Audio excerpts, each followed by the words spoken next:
Good evening and welcome to the hour dedicated to talking about all things strange, weird, and paranormal. You're listening to Strange Talk, broadcasting on 1660 AM in Northside and 91.7 FM HD2 WVXU in Cincinnati. We're also streaming at radioartifact.com around the entire planet Earth.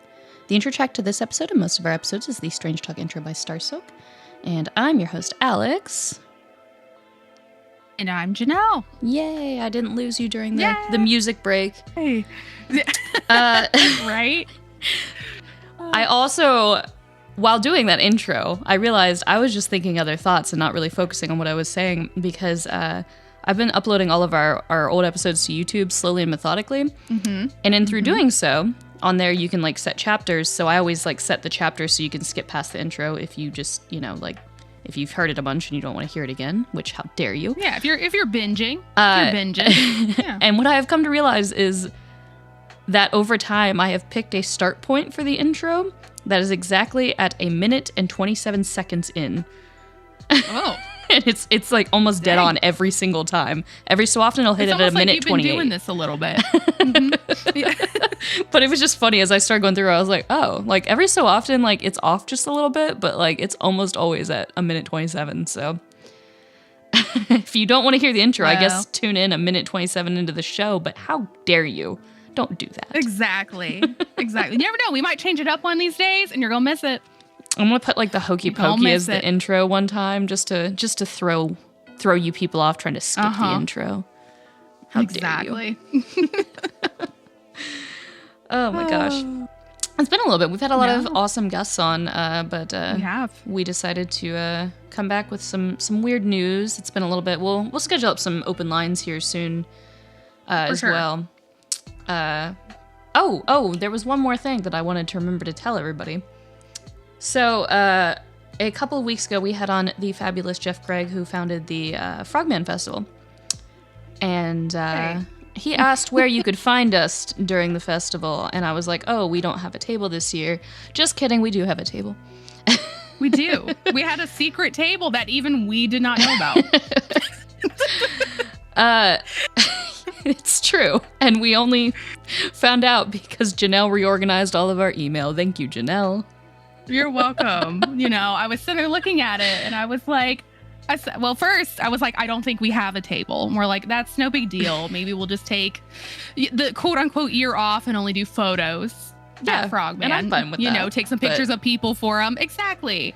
And then, looked a little bit later and we're like, oh no, we do have a table that we did not sign up for, which is fine. We will take it. Thank you, Jeff, for the table. So yeah. I think and it is just a heads up. It is only one day this year. Yes, so if you are used to going to Frogman Fest, usually it's a 2-day event. It is only one day and it will be on a Saturday. It was only 2 days for 1 year. So you all should be used to it being one day. True. It was just a trial year to kind of feel out how that worked. And it did cut down on the crowds a lot, but I know a lot of people... That Sunday was kind of nice if you don't like crowds. Yes, but And I'm sure that works for a lot of vendors because, traveling out of state and stuff like that. But, yeah. There are a lot of them that As some of you may know, Mothman Fest is a big one. Yes. There's a lot of vendors that go to Frogman that can't make it to Mothman because of the wait list, or it's just a little too far for them. Yep. So this is a great festival for them to kind of, come to. And some of them, I think, got their start at Frogman. They're like, this is my first time ever doing it, and I'm going to see how it goes. Yeah. And we've seen them at some since, different ones. Which has been awesome. And Sure. Loveland, the Frogman Festival is always near and dear to my heart just because I get to go back to my hometown. And it's really funny because there's like some locals that go, but it's mostly like kind of out of towners that go. So I don't see anybody from my hometown there other than like visiting them after or before the festival. It is true. But it does make it very fun talking to people. And I'm like, no, I'm actually from here. I drove past this golf course every day. Yeah. I am a native to this area, but yeah. I've been searching for the frog and I have not found him yet, but I will. I'll get him. I'm not going to capture him. I just want to take his picture. We're finally going to get some decent photographic evidence. It's going to be great. Apparently, let's just go play some Pokemon Go down by the river and see what happens. That's what I was going to say. I think if he's still into that Pokemon Go, that might be what we got to do. I don't play Pokemon Go. I play Pikmin Bloom, which is Niantic's other game that's almost essentially Pokemon Go. But I found that it actually gets me walking more, and there's less microtransactions in it. And actually, hilariously, awesome. A lot of random vendors from Frogman Fest all play Pikmin Bloom, so we play together. So you all get together there, and you're like swapping it up. Yeah. I actually that's why I told one of them at Mothman Festival. I was like, we'll be able to track each other through Pikmin Bloom. We'll just follow the flower trails where we planted flowers. Joke's on us. They didn't get to leave their booth at Mothman Fest. Too big of a festival.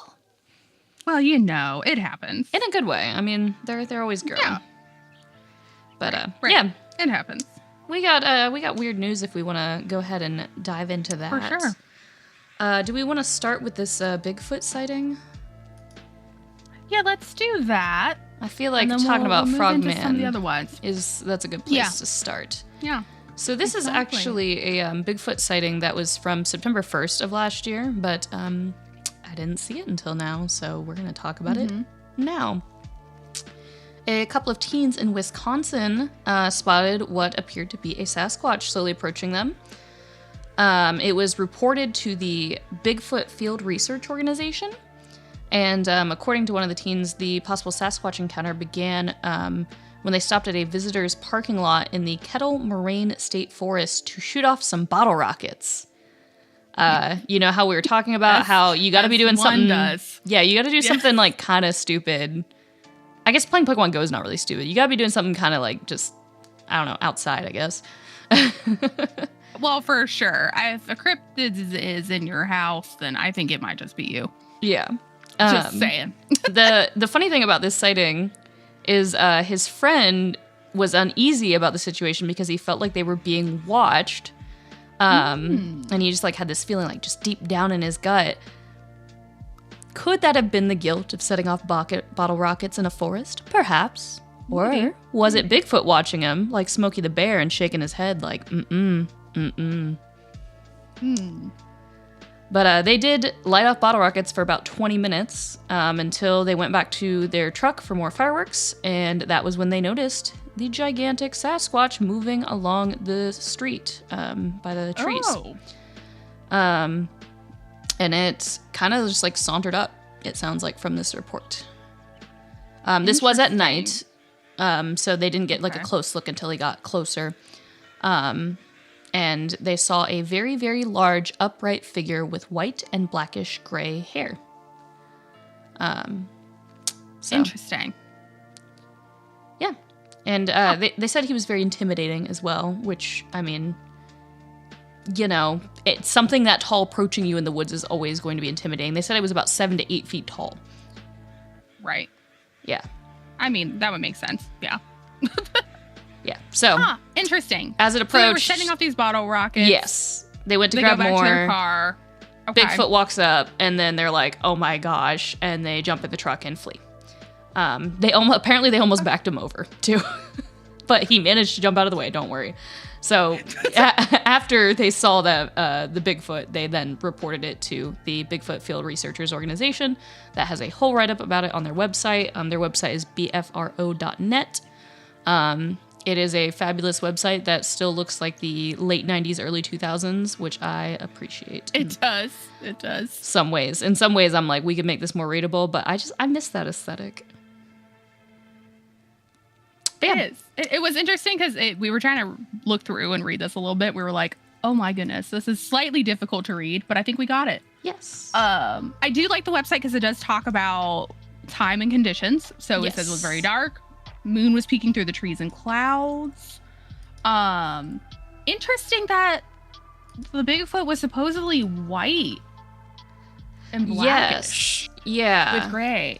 That is interesting. I feel like most of the time when we hear about these sightings, it tends to be the stereotypical brown, reddish brown, you know. But this colors. one sounds like a silver fox Bigfoot. He's got that salt and pepper hair. Sorry.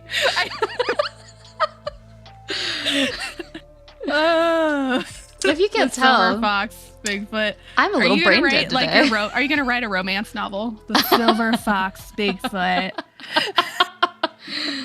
I saw him lighting bottle rockets in Wisconsin, and we locked eyes. And I almost backed him over with my car, but I didn't.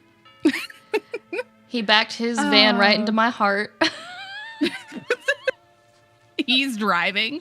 The Bigfoot Of course. is driving. Listen. Oh my gosh. He's got experience. He's got experience. I don't know what I'm talking about. This report, by the way, they were both 19. So teenagers, They were 19. So, old enough to probably not be shooting bottle rockets in the forest. Smokey the Bear would be very disappointed. Maybe that's who it was. It was just Smokey the Bear. That's my theory on this one. He was just like, come on, guys. Only you can prevent forest fires. Yes. I was looking up the state park that this took place in because I was very curious because I was like, well, maybe, if I see what the state park looks like, it makes more sense why Bigfoot would be that color. And I mean, it's a park, it's a forest. It looks the same. I was kind of hoping maybe there's like a bunch of birch trees or something. I was about to say the ones that are like the white winter, ones that. But it was not winter when this happened, so. Yeah. I do like calling this Bigfoot the Silver Fox Bigfoot. Silver Fox Bigfoot. Silver Fox Bigfoot. If only they'd gotten a picture, then that would have become like the secondary Patty, because I feel like Patty is one of the only other Bigfoots that has like a specific name. I mean, there are others, but do agree. They're not, as well known as Patty. Yeah. But yeah, that is fair. I just thought that was an interesting one. This is a report, by the way, if you want to look it up on their website, this is report number 79117 and is Class A. I'm not sure what that means because I haven't dug super deep into their website yet, but I'm definitely going to after this.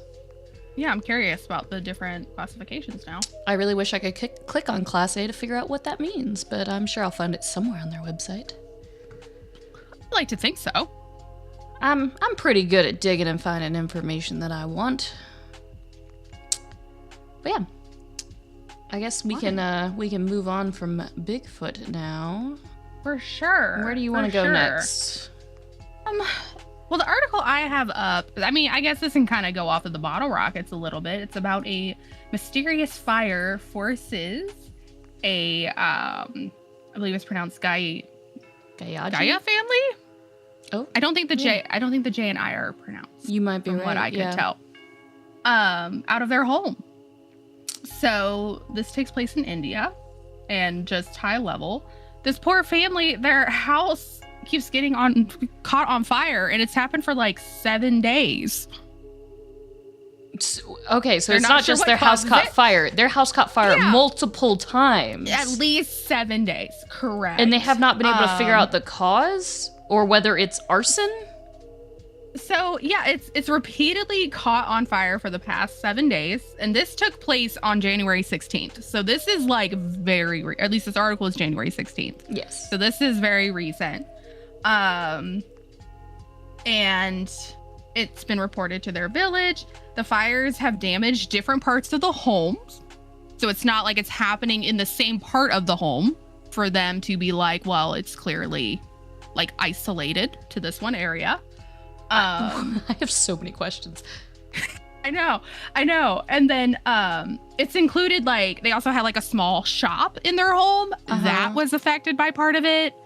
And understandably so, the family is scared and the villagers are shocked because even they're like, I don't know why this is happening. They're saying that what ended up happening was they believe the trouble happened about 15 days ago when a sadhu came to their home asking for food. They had asked for bread. And when his daughter-in-law, the man who owns the home, said that there was no bread in the house, she offered him rice and water instead. And then according to the family, the sadhu became angry, pushed the plate away, and cursed them before leaving, saying their home would catch on fire. Well, okay, that's... And then the first fire broke out. You know, that's a little... yeah, if he said it was going to catch fire. By the way, yes. For people who don't know what a sadhu is, I Googled it. They are a Hindu, Buddhist, or Jain holy person. Kind of like a monk to an extent, I think would be the closest equivalent. And they typically wander, so that him wandering, like going to their house is not that unusual. Yes. They don't, you know, they don't have like an income, so typically, they'll wander to a home, they'll request food, probably water, etc. Apparently, you provide bread that to them. Apparently, bread. I guess he had a preference for. I don't, you know. And then a few days later, that was when the first fire broke out, and suddenly, without warning. They also said sometimes clothes catch on fire, sometimes bedding, grain, cots, even the kitchen stove. There is no electricity connected to the home. Oh, so it's not like an electrical fire. Okay. The family have moved out and now are living on the roadside with their belongings. Yeah. It's either that or you keep someone awake at all hours. Like, you take shifts to be like, hey. Just seeing if somebody is setting these on, doing on purpose. I have a few theories here. The most obvious is, all right, he said their house was going to catch fire. He's lighting it on fire. Could be. I would agree. I know this mentions that people may think there's like a curse or black magic or something. My other bizarro theory here is, what if this incident has somehow unlocked that one of them is like, instead of sleepwalking, they are a sleep arsonist? And that is the problem? Just the thought? Yeah. Just the thought of like, oh, we are cursed, and then somebody, their subconscious could be, is like, we're setting it on fire. It seems way more likely that the person said that their house was going to burn down is trying to burn down their house. Also, I also feel like, and I might do a little bit more digging into this, is that if that were the case, I feel like they would have found this man already. They would have found him. If he were still in the area or something. Because I feel like they have not begun the investigation yet. It sounds like they're asking the administration to start an investigation. Yes. So he urged the administration to help the family. There has been some like people in the community, of course, that are very concerned about the curse or black magic, as we have mentioned.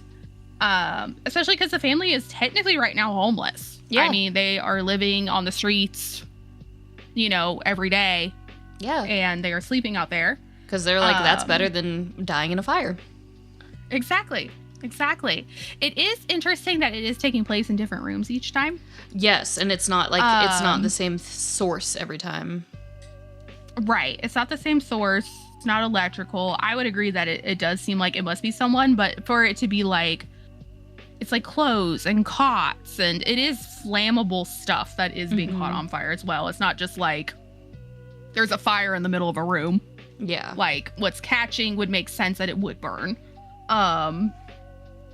So I'd like to try and keep an eye on this. I was gonna say, I hope we get updates on that one. Hopefully they can end up, you know, being able to go back into their house and this gets resolved, because that is freaky. Right, exactly. So I am not sure. We'll just have to Yes. We'll just have to Keep an wait eye. and see if their administration does do an actual investigation. Or It if does somebody sound just like comes this forward is- like, hey, that was me. Yeah, some might come forward. It does sound like this is a kind of smaller village that's kind of like in the area, so it does kind of make sense that maybe law enforcement is not Not as concerned. like quick on the Yeah. draw. Yeah. So Yeah. And that article came from Patna Press, so we'll keep an eye there to see if we get any updates. right, we shall see. Speaking of possible black magic, I have another article here.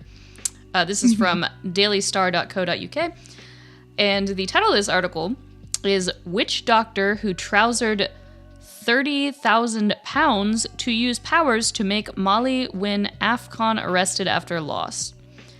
So a spiritual guide took bundles of cash after claiming God gave him powers to promise Mali victory in the football tournament, but was then held by cops after the team crashed out.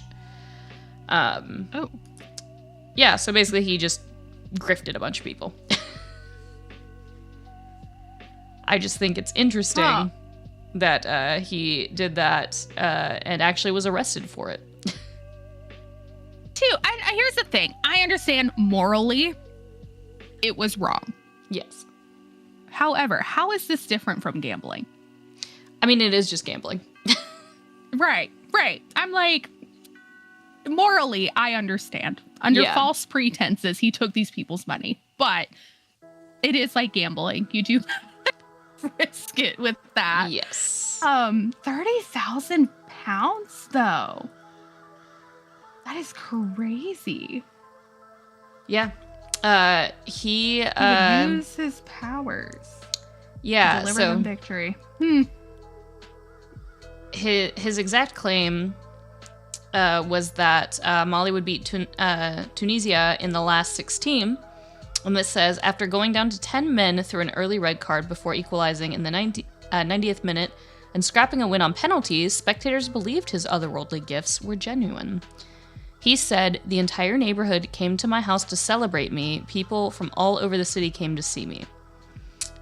His name, I'm definitely not going to pronounce this right. I should have looked this up before him. Is Karamogo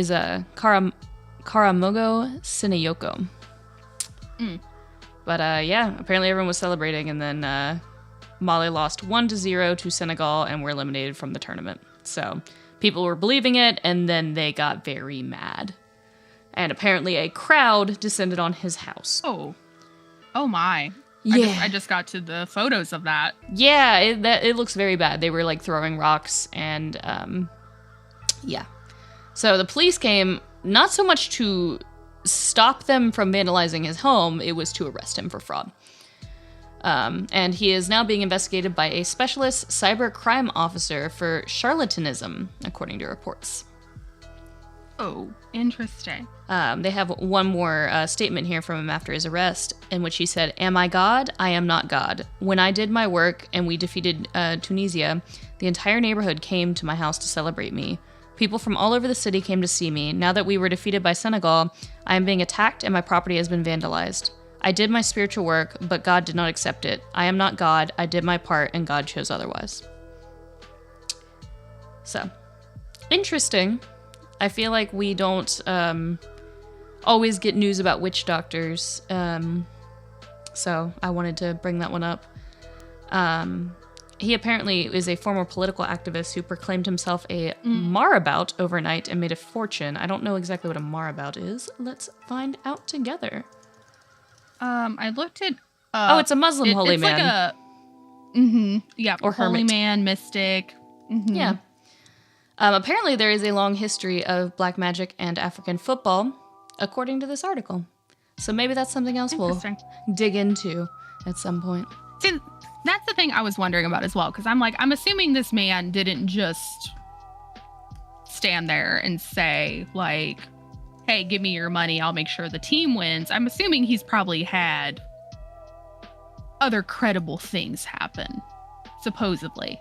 Yes. That allowed people to trust him with their money. Now, I know that there are also very, we'll say, gullible people, maybe vulnerable people that could fall for this as well.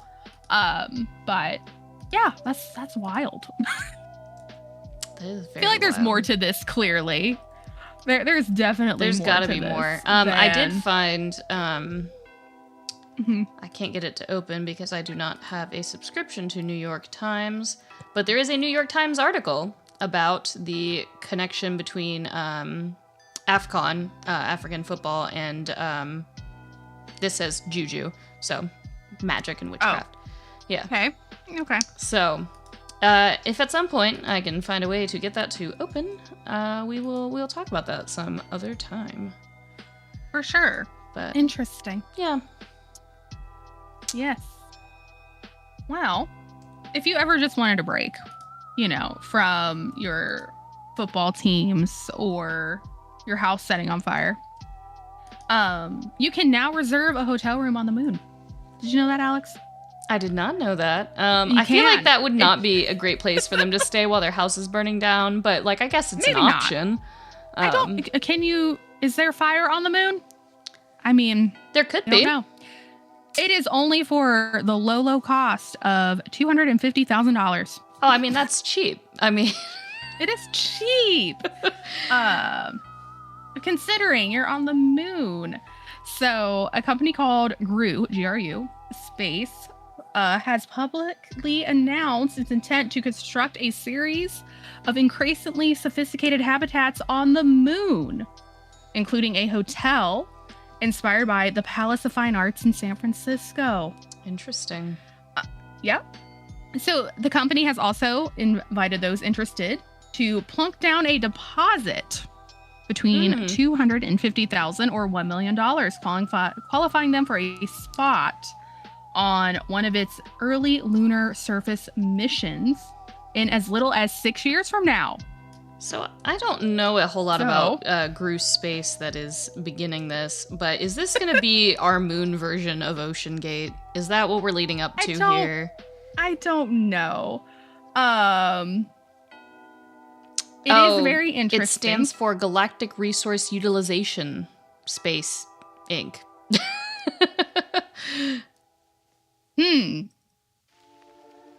I feel like they could have picked something a little bit that rolls off the tongue a little bit easier. Yep. Yeah.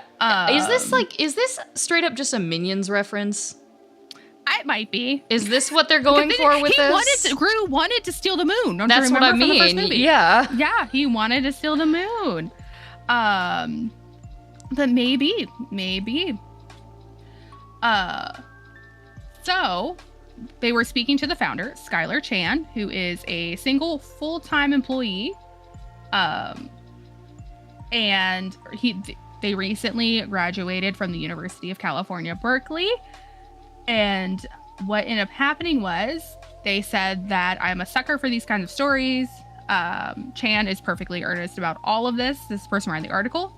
Despite all the talk about lunar resources, my belief is that the surest long-term commercial activity on the moon will be lunar tourism. So that is what they are, I think, trying to, I will say, get a jump start on. Chan grew up wanting to become an astronaut.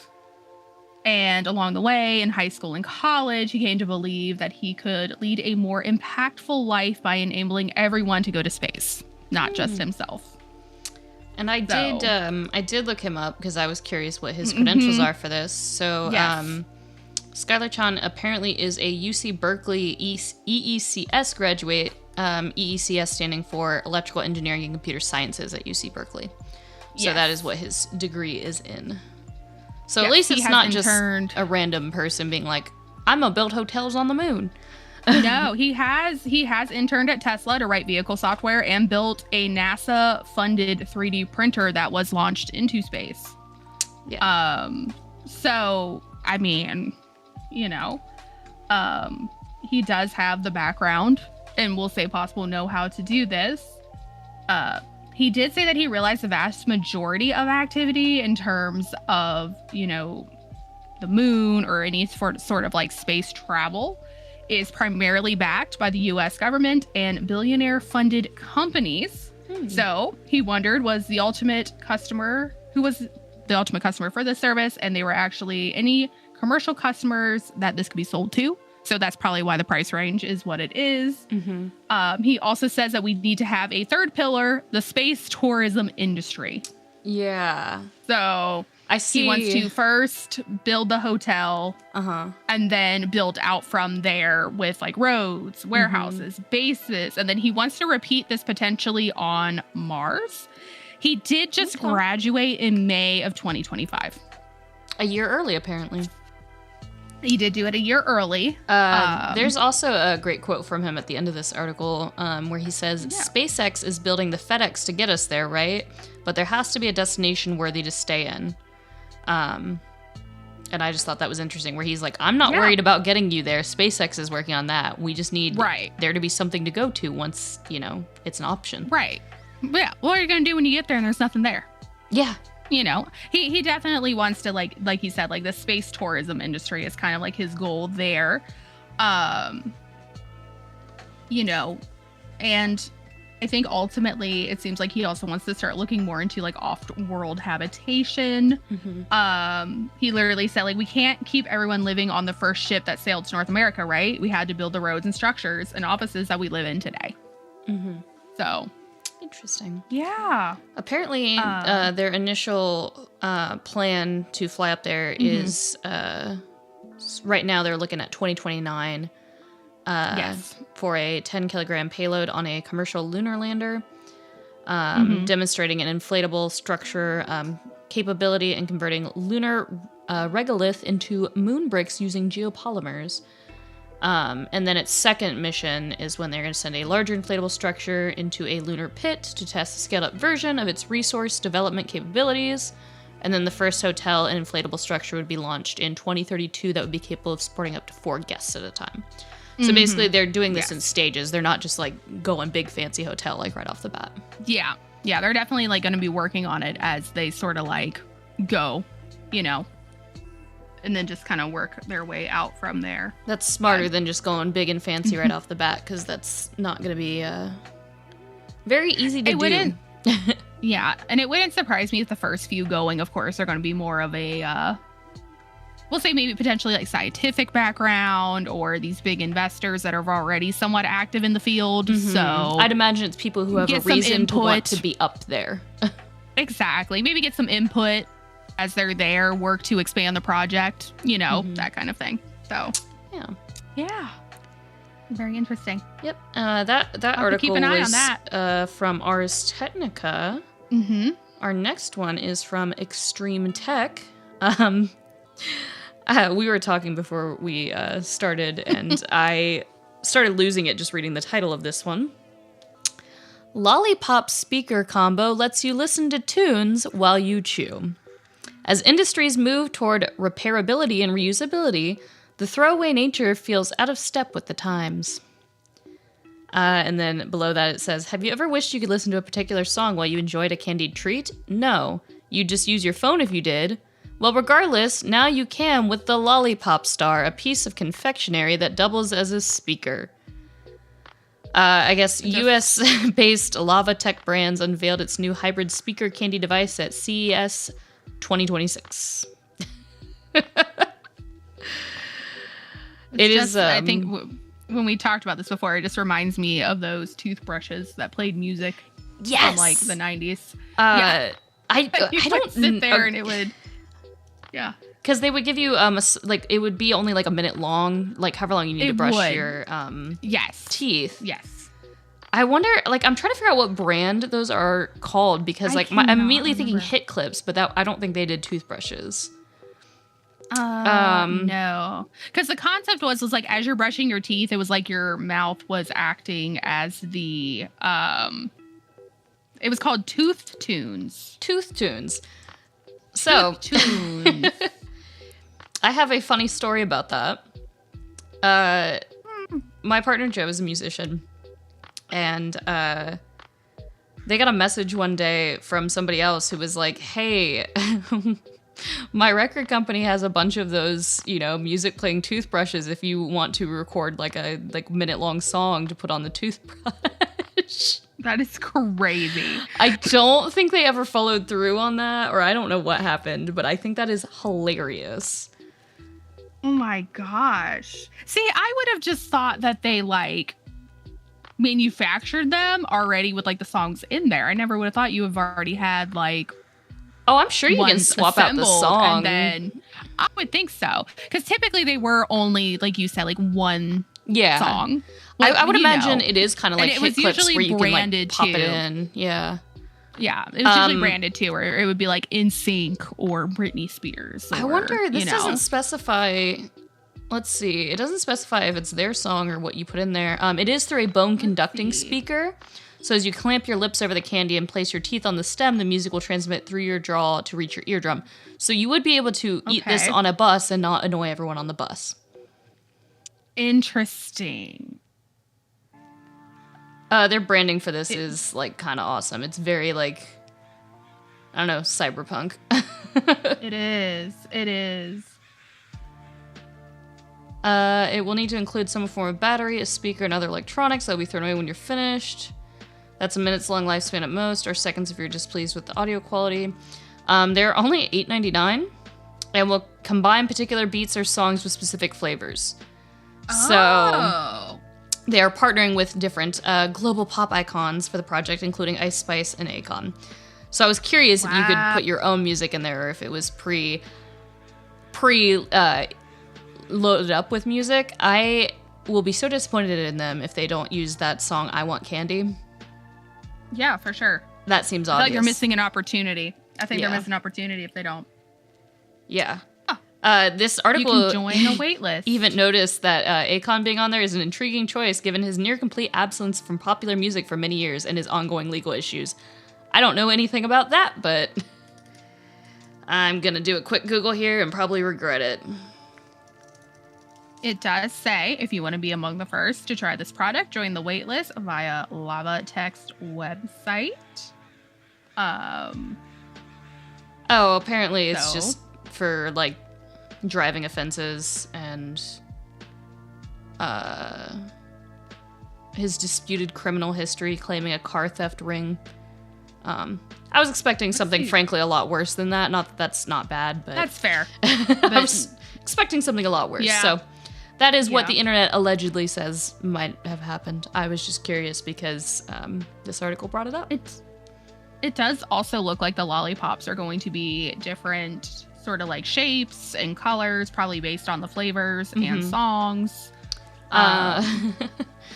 For some reason, Mashable is suggesting that the peach-flavored one will be the one playing Ice Spice, while whatever Akon track they choose will be accompanied by Blueberry. And it says it's not entirely clear how the artists, their music, and the flavors are linked. Okay. I'd try it once, but probably not more than once. I will say, and this might just be me, I understand it's a lollipop speaker combo. I do feel like $8.99 is a bit pricey for something that you could really only use once. For sure. Like, it'd be different if it came with a kit so you could, like, make more and keep using it. Right. I do feel like for, like, a one-time experience that might last a minute, it's a bit pricey, in my opinion. My question to them is, why? Why is this what they're making? I do find it fascinating, though, that doing a quick Google search, there is already a brand that has something that's kind of like this. Oh, so it's not even original. Just saying, just a little bit. There is a brand, like, now I will say, their lollipops look like the same type. Let me take a peek at this. This might not be exactly the same, but it looks like they do K-pop. I think their name is Amos. Amos? That seems right. Amos? Almost Amos? I mean, cute branding, cute packaging. Taste and listen, bone conductive technology. I found some more on the Lava Tech brand. Apparently, they're trying to position themselves as a fun novelty for impulse buyers. They're aiming for the impulse buy market. And I found that apparently another part of their starting lineup is the lime flavor will be Armani White. I am not entirely sure who that is. I don't know either. We are so disconnected. I was literally thinking, he's a rapper. Okay.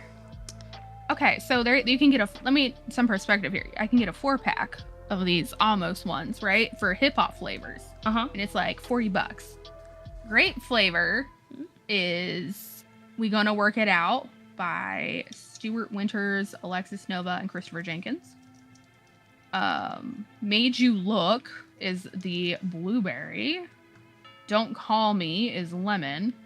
And Dance Till I Can't is their strawberry flavored. And I'm just saying, I found these online for $5.99 when they're usually apparently $9. So it seems like they're doing them for cheaper. So interesting. Yeah. It is. This is going to be an interesting thing, especially now that we know that there's more than one out here. Yeah, I'm wondering who did not copyright their idea there. Yeah, somebody has something going on. Oh yeah, here's like another one. You found another one? Okay. Yeah, this is just on Amazon. It's called Me Candy. Looks like the brand.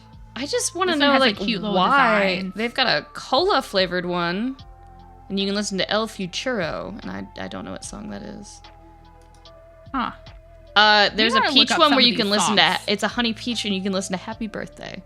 I'm choosing to believe that it is just straight up like the birthday song that I think might be in public domain now. I'm not going to sing it. I believe it is. I believe I heard that it was, but who knows? Let's find that. Very interesting. One of the taglines of this show is that it will give you so many research rabbit holes to go down and see. This is what happens to us too. And yes, Happy Birthday to You is officially in the public domain in the U.S. and Europe as of 2016. 10 years. So happy birthday to the Happy Birthday to You being public domain for 10 years now. Congrats. I'd sing it, but I've worked enough restaurants. I would like to never sing that ever again. I mean, that's fair. That is totally fair. But yeah, this is how we end up down all these weird rabbit holes of looking stuff up. We just go, that's weird. We got 2 more articles, I think. We got time for both of them. Or? Yep, we got time for both of them. We got like 18 minutes-ish. Okay, under cool. Well, let me see here. Do we want to go with the rover next? That's what I'm thinking. I think this is just gonna. I just keep getting space and moons. So we love some space news. Keep it moving. This is from Interesting Engineering, and it's about Korea's 2-wheel compact lunar rover advances towards 2027 moon mission. Making it CES debut in 2026. Its name is Scarabs. Is a compact lunar rover with a confirmed moon landing planned and electrics tested in space environments. I found the connection here. The candy lollipops speakers, they were also unveiled at CES in 2026. Interesting. Nice. You can get lollipops and lunar rovers there. You can. Well, I mean, it is a big showcase, so I guess it makes sense. Like all this news is coming out now. But yeah, so this. I mean, it's a cute looking little thing. If you look it up, it's just got 2 wheels and like a sort of like a compartment in the middle between it. It's not huge by any means. But the rover named Scarabs comes from the Lunar and Planetary Exploration Laboratory at UEL and focuses on compact design, hardware validation, and long-term lunar infrastructure rather than spectacle, is what they say. So they're just like not making it as fancy. They just want it to do science. Just let it do what it needs to do. Exactly. Like let's just let it do science. When doing an interview, one of the researchers said, "What you see here is our 2-wheel rover, which is optimized specifically for exploration missions and scheduled to launch in 2027. Unlike earlier rover concepts, Scarabs already has a confirmed lunar delivery plan. UEL has signed a mission agreement with iSpace, which will manage the landing phase of the mission. iSpace is also the world's leading lunar landing companies. So, yeah. Its two-wheel design is supposed to help with surface mobility and systems simplicity. The team chose to validate a compact platform before scaling mission complexity. So I think that's kind of part of it too, is they're like, let's get this little guy up here, see how it goes, and then maybe we could work our way out. That seems like a really very smart way to do that, yeah. I mean, I'm not an expert on, like aerospace stuff, but that seems smarter than some of these people just sending up the fanciest stuff and then it goes wrong and then your rover is gone that you spent so much time and money on. Right, exactly. They were also saying that the rover's onboard computer has flown on South Korea's Nuri rocket, allowing the team to test critical control software under real space conditions. This will be the onboard computer that controls the rover. And so since it's already been tested in a space environment, they can kind of plan for potential issues or kind of like not worry about them. They did confirm the system operated successfully in orbit. Cool. They also plan to expand those tests by flying additional components, including monitors, electronics, on other Nuri rocket missions through a university CubeSat collaboration. So yeah. Interesting. And it is very interesting. And so some of the people we're talking to also stated that the Korean government is planning a future lunar mission requiring a larger rover capable of scientific research. So for that mission, they are developing a much larger rover that will be capable of scientific missions, not just surface exploration. Interesting. And then beyond that, they are preparing for a long-term lunar activity. The lab collaborates with national research institutes focusing on mining, electronics, aerospace, and radiation research. So I think they're talking about potentially it working to test or do different things with like the soils also on Mars. So I think they're hoping to potentially make this into a sort of like all-in-one situation where maybe it can do the testing like while it's there. Yeah. So this actually points out trying to bring it back. Something I've never really thought about, that the lunar and Martian soils are very different from Earth soil. Yes. I had not really thought about the fact that the soil from the moon and the soil from Mars would be very different. I would imagine the moon is rockier. Because you're thinking there's space. Yeah. Right. I'm thinking dirt is dirt, and that is why I'm not an aerospace expert. Yeah. Well, okay. So this is what's also fun is that this might tie in with our previous article because their goal is to build structures using lunar and Martian soil. Yep. Yeah. So that kind of with our lovely hotel that might be built, that is something that he was also talking about as well. We didn't intentionally pick the order, but I'm loving the through line here of like building things in space, and like both of these things were showcased at CES, which by the way, looked it up. CES is Consumer Electronics Show. So we'll probably keep having some articles for a while about weird, fun stuff that came out of that was unveiled. For sure. This team is also working on a 3D printing system that will use lunar and Martian soil to build structures directly on site. That's so cool. I do feel like we're going to start hearing about them and maybe our hotel. Yeah, they might team up. Who knows? Yeah, they might. They both seem to have the same sort of like mindset almost. I mean, I know the one guy's like, I want to get more into space tourism, but this seems like a good maybe person to keep an eye on along with it. So we're doing all kinds of interesting things in space, which hilariously that article came from Interesting Engineering. So yes. Our final article of the night is coming from Popular Science, so popsci.com.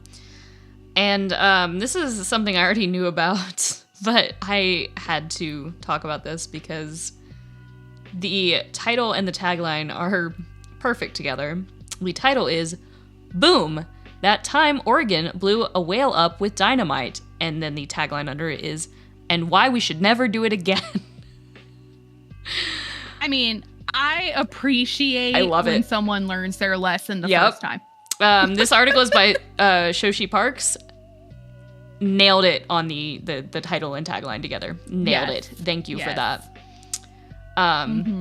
So, what happened here is when a whale dies in the ocean, an ecosystem grows around its sunken carcass. There's actually a word for it where basically it becomes kind of its own reef that's just kind of floating around as things eat it. There is a word for it that I'm blanking on right now. But yeah, it becomes a whole ecosystem. Like whale fall. Whale fall. Yeah. But when it dies stranded on land, that does not really happen. Scavenging birds will try to eat some, but they have very, very tough, leathery skin. And then you're just stuck with a stinking mass of rotting flesh on the shore. Insects do go after it, and that just kind of makes it turn to ooze even quicker. But it takes about 2 years for everything but the whale's skeleton to disappear. You don't want that on your beach for that long.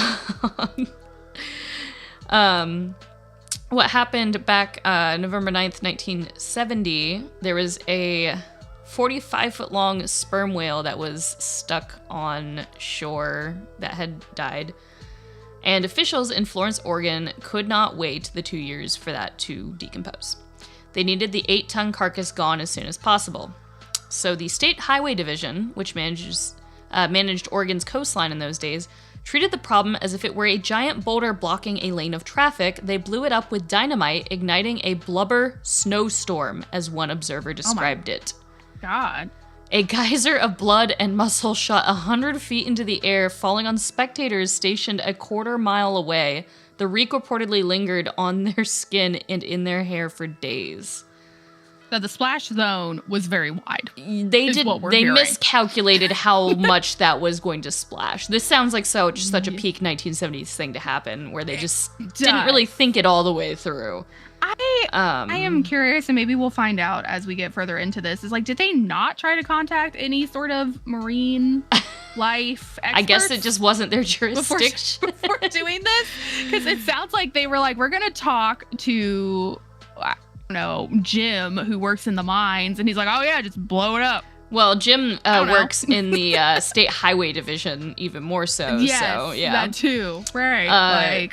Oh my goodness. Oh gosh. I love this quote here that says, the method did sort of work, says James Heiss, Associate Professor of Environmental Earth and Atmospheric Sciences at University of Massachusetts at Lowell. And it goes on saying, just not in the way anyone hoped. Gross. Okay. Yeah. So Monday was when the whale carcass came ashore.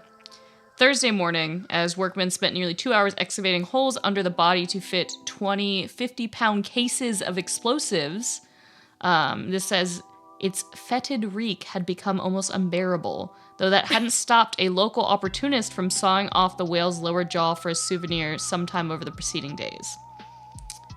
Assistant Director, Highway Engineer George Thornton's plan was to strategically place the explosives to blast the whale's chunks into the river, where they'd be gently carried back to the ocean by the tide. They literally only contacted a highway person. Yeah. And this said that the dynamite just erupted and flung the rotting beast every which way. A 3-foot-long piece caving in the roof of a car in the beach's parking lot. I also am very curious. Why did they think it going into the river? Like, I'm assuming the river flows into the ocean?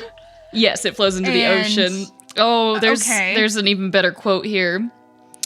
So when it stopped raining down on everybody, all that was left at the site of the explosion was a large hole in the whale's severed tail. And poor George Thornton, talking to the press, is quoted as saying, "It went exactly right," as he was apparently oblivious to the sheen of blood and bits now covering beach and everyone on it. How do you miss that, George? Was he doing the cool guy? Doesn't look at the explosion, like walking away? He was like, that was amazing. And then everyone's like, George. But look around you. Apparently it helped slightly with the stench. And then a bulldozer had to move to bury the largest chunk left by the dynamite. And then Thornton just assumed seagulls would take care of the rest. Okay. But yeah, so they don't do that anymore. Today, the most cheap and easiest option and safest is to just leave a beached whale in place. Says James Heiss, it also returns nutrients to the food web by serving as a food source for birds, crustacean, and microbial decomposers. I would like to say James Heiss was mentioned earlier in the article. Yes. He is an associate professor of environmental, earth, and atmospheric sciences. So I would say his word is probably a little better than a highway it is engineer in this regard. Yes, and he also mentions that if you can't leave it be for some reason, the standard practice now is not blowing it up, but you're supposed to bury it in the beach above the high tide line. Okay, makes sense. Yeah. So. Okay. Don't blow it up. It's a bad idea. I'm just saying, I really would love to have been in the room when they were like, what are we going to do about this whale? And there are so many people in there. And George gets up there. And George is like, listen, I got it. I got it. We're just going to blow it up. And I'm like, there was no one else in that room that had a better option. I think he might have been the entire department, because surely somebody else would have been like, I don't know about this, George. I don't know. Yeah. Oh, my goodness unfortunately, gracious. He passed away. I was trying to dig into him. He passed away at 84. Oh, there's a picture of the whale going up. Wow. He will forever... This says, he will be forever known as the man who blew up 8 tons of whale with half a ton of dynamite, thereby creating an Oregon legend that was often thought a myth. I'm not going to lie. The picture of him is exactly how I pictured him. That is exactly... That is exactly who... I was like, yeah, that is a man that would come up with that idea. Oh my gosh. Yeah, he passed away at the age of 84. This was back in 2013. So, rest in peace, George. You are a legend, and we learned something not to do from you. Can I just say, he did, in a newsletter later state, he complained that it fell on him because his colleagues had planned to go deer hunting. Oh my gosh. Oh my gosh. Well, at least he literally, and I quote says, to be fair, they had plans to go, but this thing made them all the more anxious to go. They were just like, nah, George has got it, whatever. That is so funny that they just dipped on him. It says ODOT officials struggled with what to do with the whale. Rendering plants said no thanks. They said burying was iffy because the waves would likely have just uncovered the carcass. Yeah. So and it was too big to burn. You know what? I will give him credit. I will give him a little bit more credit. He taught us what not to do, and also in a way that no one got hurt. A car got smashed, but no one got hurt from what I'm hearing. He says here, no one was hurt, but pretty much everyone was wearing whale bits and pieces. Yeah, so as far as things go, like, everyone has a story for life. One person's car, got smashed, but, out of all the things that could have happened, awesome. He did, George is a character, because here it did say that, some people did try to contact him for the 25th anniversary of the story. And he declined, and he told them that every time I talk with the media, it tends to blow up in my face. But George. Oh. R.I.P. man. We would have loved to have you on the show, not, as press. Just as appreciation. Just a pure legend. Yeah. Oh. Well, I vote that from now on we celebrate November 12th as a whale disposal day. Yes, national holiday.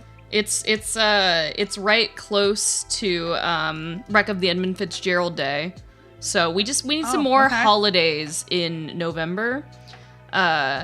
And I think that would be a great one on the 12th. Because Wreck of the Emmett Fitzgerald is the 10th, and then November 11th is Veterans Day, I'm pretty sure. Yes.